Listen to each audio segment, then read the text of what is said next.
এখন শুনবেন আজকের প্রসঙ্গ। এবারের বিষয় এআই সামিট এবং বিনোদন ও সংবাদ মাধ্যমে কৃত্রিম বুদ্ধিমত্তা। পরিচালক অতনু ঘোষ এবং পরিচালক, চলচ্চিত্র সমালোচক ও সাংবাদিক রত্নোত্তমা সেনগুপ্তর সঙ্গে কথা বলছেন অভিজিৎ চক্রবর্তী। নমস্কার শ্রোতা বন্ধুরা, আজ আমরা আলোচনা করব বিনোদন শিল্পে কৃত্রিম মেধার ব্যবহার প্রসঙ্গে। আমরা জানি এ মাসের 16 থেকে 22 দিল্লির ভারত মণ্ডপমে অনুষ্ঠিত হয়ে গেল বিশ্ব কৃত্রিম মেধা সম্মেলন। সেখানে এসেছিলেন Spain, France, Serbia, Croatia, Estonia, Bhutan সহ বিভিন্ন দেশের রাষ্ট্রপ্রধানরা। তাদের সঙ্গে আলাদা করে দেখা করেছেন আমাদের প্রধানমন্ত্রী, ছিলেন আমাদের তথ্য সম্প্রচার মন্ত্রী অশ্বিনী বৈষ্ণব, প্রধানমন্ত্রী নরেন্দ্র মোদী, সকলেই। আমরা শেষের দিকে দেখতে পেলাম যে এই কৃত্রিম মেধার একটা নীতি নির্ধারণের দিকে আমরা এগোচ্ছি, গোটা বিশ্ব এগোতে চাইছে, এবং এর সুফল যাতে প্রতিটি ক্ষেত্রে আমরা পেতে পারি, এই নতুন প্রযুক্তির প্রয়োগে সুফলটা পেতে পারি। তো আজকে যাদের কাছে আমরা এই বিষয়ে কথা শুনব, পরিচালক ও চিত্র সমালোচক রত্নোত্তমা সেনগুপ্ত রয়েছেন, চলচ্চিত্র পরিচালক অতনু ঘোষ, যিনি ইতিমধ্যেই 10টি কাহিনীচিত্র আমাদের উপহার দিয়েছেন। পাশাপাশি উনি কর্পোরেট দুনিয়ার অসংখ্য ছবি, পাবলিসিটি ছবি তৈরি করে থাকেন, সে সংখ্যাও প্রায় 200-র কাছাকাছি। সবটা মিলিয়ে এই যে নতুন প্রযুক্তি, আমরা এই বিনোদন শিল্পে তার সম্ভাবনা, সেটা আমরা আলোচনা করব। বেশিরভাগ ক্ষেত্রেই দেখা যায় নতুন কোনো প্রযুক্তি যখনই আমাদের পৃথিবীতে আসে তখন দুটো জিনিস তৈরি হয়। যাদের হাতে সেই প্রযুক্তিটা থাকে তারা সেইটার সুফলটা ব্যবহার করতে পারেন, আর যারা সেটা থেকে দূরে থাকেন তারা সেই সুফলটা পান না। আমাদের সরকার চেষ্টা করছেন যে প্রতিটি ক্ষেত্রে এর সুফল যাতে আমরা পৌঁছে দিতে পারি। আমি প্রথমে রত্নোত্তমাদের কাছে আসব। চলচ্চিত্র এবং পাশাপাশি এখন যে সোশ্যাল মিডিয়া, সমাজ মাধ্যম প্রচণ্ডভাবে আমাদেরকে আকর্ষণ করছে এবং আমাদের দৈনন্দিন জীবনের সঙ্গে জড়িয়ে গেছে, এবং হ্যাঁ, তার সঙ্গে সঙ্গে সংবাদ মাধ্যম, এই তিনটে জায়গায় এই নতুন প্রযুক্তি কিভাবে আসছে, আপনি কিভাবে দেখছেন? আমি একটু ঐতিহাসিক মানুষ, হয়তো পুরনো মানুষ, বরাবর আমি পেছন দিকে ফিরে দেখেছি যে টেকনোলজি যখনই আসে দুটো, এক হলো ভয় আর এক হলো হোপ, হ্যাঁ, আশা। দুটো দোদুল্যমান ক্রিয়েট করে একটা সিচুয়েশন। ফটোগ্রাফি যখন এলো, পেন্টিং, যারা পোর্ট্রেট আর্টিস্ট ছিল তারাই তো প্রাধান্য তখন পেন্টিং, সব রাজদরবারের রাজাদের, বিশেষ করে ইউরোপিয়ান আর্টে আমরা পাই, যেটা ওয়েস্টার্ন আর্ট হিস্ট্রিতে, তারা কিন্তু অবসলিট হয়ে গেল কিছুটা। কারণ ফটোগ্রাফি পেন্টারের চেয়ে অনেক বেশি রিয়েল করে তুলল, যে কোনো মানুষকে সে একেবারে হুবহু তার জীবনের মতো দেখাতে আরম্ভ করলো। আর্টিস্টরা তখন কি করলো, সেখান থেকে সরে গিয়ে অ্যাবস্ট্রাক্ট আর্ট হলো, কিউবিজম হলো, আরও পরে আমরা অপ আর্ট, ইন্ডাস্ট্রিয়াল আর্ট এগুলো পেলাম, আরও পরে এসে আমরা পাচ্ছি ইনস্টলেশন আর্ট, যেটা কিনা এক জায়গায় আবার আমাদের পেছনের জায়গায় নিয়ে যাচ্ছে। কারণ সব একই রকম আর্ট হতে আরম্ভ করছে, তা নাহলে তখন আমরা পেছন ফিরে আবার আমাদের নিজস্বতা খুঁজছি, নিজেদের ঐতিহ্য খুঁজছি, নিজেদের একটা পরিচয় খুঁজছি। একইভাবে আমরা একটা অন্য ক্ষেত্রে যাই। আমি একটা হ্যান্ডলুমের জায়গায় এলাম। হ্যান্ডলুম শাড়ি, কিছু বছর আগে পাওয়ার লুম এলো। পাওয়ার লুম আসাতে হ্যান্ডলুমটা দুর্মূল্য হয়ে গেছিল, পাওয়ার লুমটা সাধারণ লোকের হাতের কাছে এলো। অথবা আরও পিছিয়ে বলতে পারি, আমাদের যখন ইন্ডাস্ট্রিয়াল রেভলিউশন হলো, তারপরে ছাপা শাড়ি, বিদেশ থেকে যেগুলো আসতে আরম্ভ করলো, ছাপা শাড়ি, মিলের শাড়ি, আহমেদাবাদ, বম্বে এসবগুলো ছেয়ে দিল। কত সস্তায় সস্তায়, হ্যাঁ, সাধারণ মানুষের হাতে কাপড় আসতে লাগলো। একটা সময় কিন্তু সাধারণ মানুষের বাড়িতে অনেক কাপড় থাকতো না, কিন্তু মিলগুলো সেগুলো তাদের হাতের কাছে এনে দিল। আরেকটা জায়গায়, সেটা কালীঘাট পেন্টিং হোক, নাথদ্বারা পেন্টিং হোক, মানুষ হাতে আঁকা ছবি পেত। তারপরে এলো অলিওগ্রাফ, ক্যালেন্ডার আর্ট। প্রত্যেক ঘরেতে একটা আর্ট, একটা প্লেজেন্ট টু আই, একটা ছবি এবং একটা ইউটিলিটির দিক ক্যালেন্ডার দিতে আরম্ভ করলো। ক্যালেন্ডার অনেক সস্তা হয়েছে, কিন্তু কালীঘাটের বা নাথদ্বারা আঁকা সেই ছবি, তার তো রেপ্লিকা সম্ভব না। এগুলো ছিল আর্ট। যখনই একটা টেকনোলজি এসেছে, একটা চলে গেছে, আবার একটা নতুন পসিবিলিটি, একটা নতুন জগৎ এসেছে। জার্নালিজমটাকে তো হয়তো আর্টের সঙ্গে মেশাবো না, কিন্তু জার্নালিজমে কি অনেক বছর আগে, আমি যখন জার্নালিজম আরম্ভ করি 48 বছর আগে, তখন আমরা শুনেছিলাম যে একটা নিউজ পেপার যেই দামে বিক্রি হয়, একটা লোক অ্যাপয়েন্ট যে করা হয় করেসপন্ডেন্ট বা স্ট্রিঙ্গার, তার খরচাটুকু ওঠে না সেই একটা পেপারের দামে। তো একটা নিউজ পেপার কী করে চলে?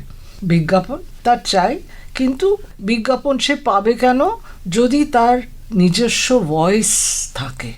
যার জন্যে আমরা দেখেছি ন্যাশনাল হেরাল্ড বা আমাদের যুগান্তর, না আমাদের ন্যাশনালিস্ট মুভমেন্টেও ভয়েস চাই বলে নিউজ পেপার, সে আমাদের তিলক আরম্ভ করেছে বা আমাদের বেঙ্গলে হয়েছে খবরের কাগজ, এগুলো নিজস্ব ভয়েস দেওয়ার জন্যে।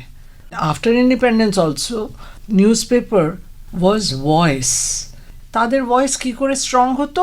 যত অথেন্টিক খবর আসবে, যার জন্যে না পোষালেও অনেক দূরবর্তী জায়গায় একটা স্ট্রিঙ্গার, একটা রিপোর্টার, শহরের মধ্যে নানান রকম পলিটিক্যাল, স্পোর্টস, কালচারাল, বিজনেস, নানান রকম জায়গায় ক্ষেত্রে নানান ধরনের সংগ্রহ করবার জন্যে। এই জায়গাতে কি হলো? এআই এসে 3 মিনিটের মধ্যে তোমায় 3000টা ওপিনিয়ন থেকে সারটা নিয়ে সামারাইজ করে এআই ওভারভিউ। তুমি এখন ফোনে গুগলকে একটা প্রশ্ন জিজ্ঞেস করলে গুগল তোমায় প্রথমে এআই ওভারভিউ দিয়ে দিচ্ছে, একেবারে 10 লাইনের মধ্যে তোমায় সার কথাটা প্রথম জানিয়ে দিচ্ছে। এইটা নিউজ পেপাররা, আমি বলছি 20-25 বছর আগে হয়তো বড় জোর যে পেজ 1-এতে ওভারভিউ বলে ছোট করে দিতাম।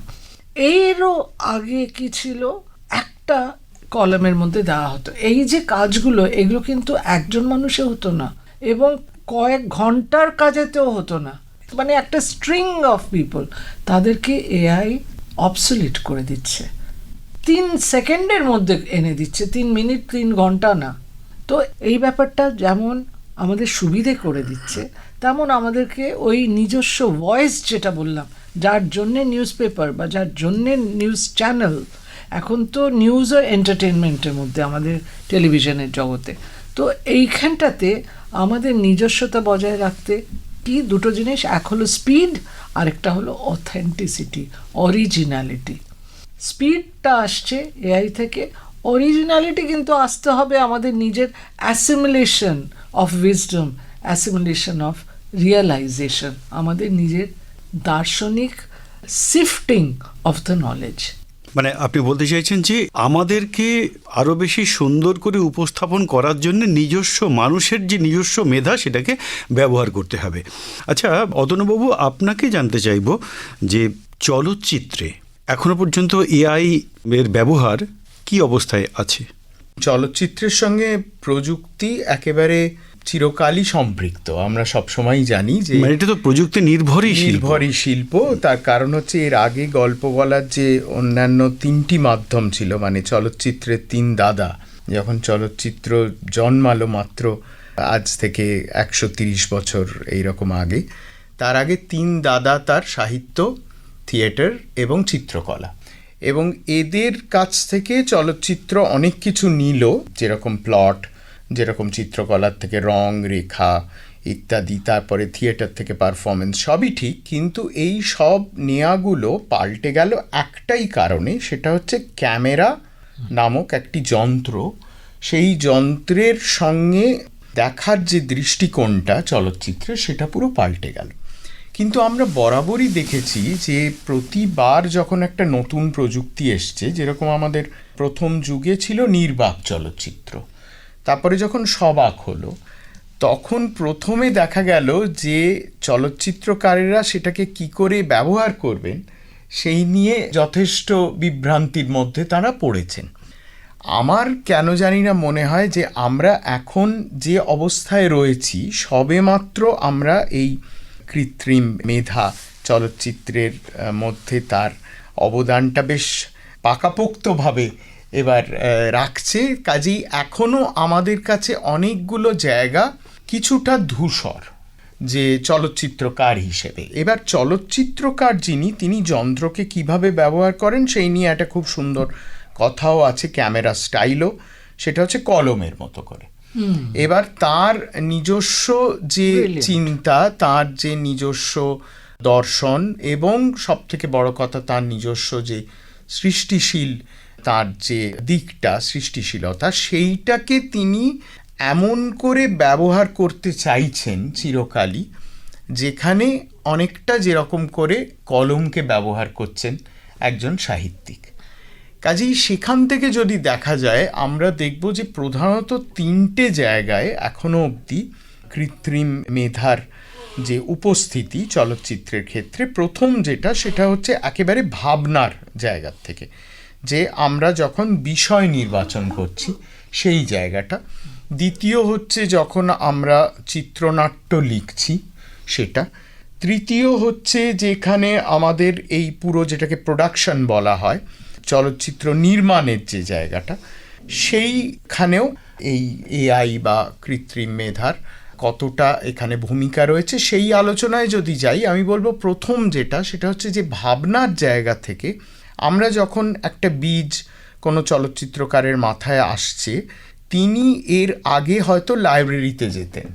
তার কারণ লাইব্রেরিতে গিয়ে তিনি বোঝার চেষ্টা করতেন যে বিষয়ের জায়গার থেকে তার কি জানার।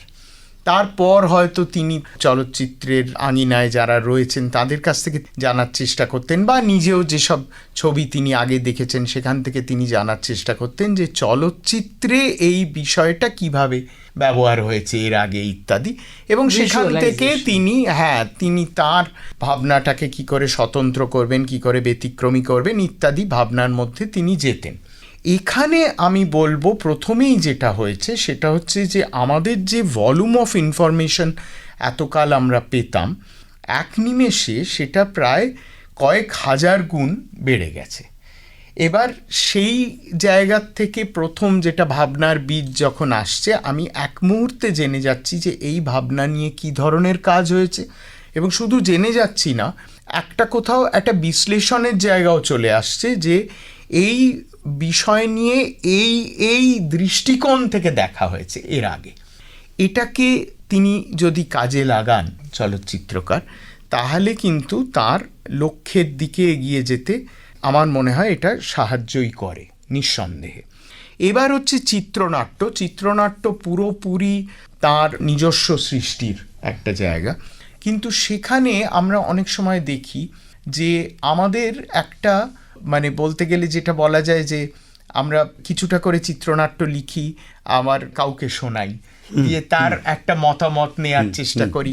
তো এই যে আদান প্রদানের জায়গাটা, এটার আগে খুব এই রীতি ছিল। প্রবীণ চলচ্চিত্রকারেরা যারা অল্প বয়সী তাদের পাশে দাঁড়াতেন, অনেক সময়ই এরকম ইতিহাস আমরাও পেয়েছি। যারা প্রতিষ্ঠিত চলচ্চিত্রকার তারা অনেকেই এইরকমভাবে শুনতেন, কিন্তু এই প্রথা এখন কোথাও একটা আমার মনে হয় যেন কিছুটা বিলুপ্ত হয়ে যাচ্ছে। সেখানেও কিন্তু এই কৃত্রিম মেধা, সে একটা খুব অবজেক্টিভ, নন জাজমেন্টাল, আনবায়াসড একটা মতামত সে দিতে পারে। আজকের আলোচনায় আমরা পেয়েছিলাম বিশিষ্ট পরিচালক এবং সমালোচক রত্নোত্তমা সেনগুপ্তকে, এবং সঙ্গে সঙ্গে আমাদের বাংলার একজন কৃতি পরিচালক অতনু ঘোষকে। দুজনকেই অসংখ্য ধন্যবাদ ও কৃতজ্ঞতা জানাচ্ছি। অসংখ্য ধন্যবাদ। ধন্যবাদ। এতক্ষণ শুনলেন আজকের প্রসঙ্গ। এবারের বিষয় ছিল এআই সামিট এবং বিনোদন ও সংবাদ মাধ্যমে কৃত্রিম বুদ্ধিমত্তা। পরিচালক অতনু ঘোষ এবং পরিচালক, চলচ্চিত্র সমালোচক ও সাংবাদিক রত্নোত্তমা সেনগুপ্তর সঙ্গে কথা বললেন অভিজিৎ চক্রবর্তী। এটি ছিল প্রথম পর্ব। আগামীকাল দ্বিতীয় তথা শেষ পর্ব শুনবেন রাত ৮টায় গীতাঞ্জলি প্রচার তরঙ্গে। শব্দ সম্পাদনায় সাধনা দাস বসু।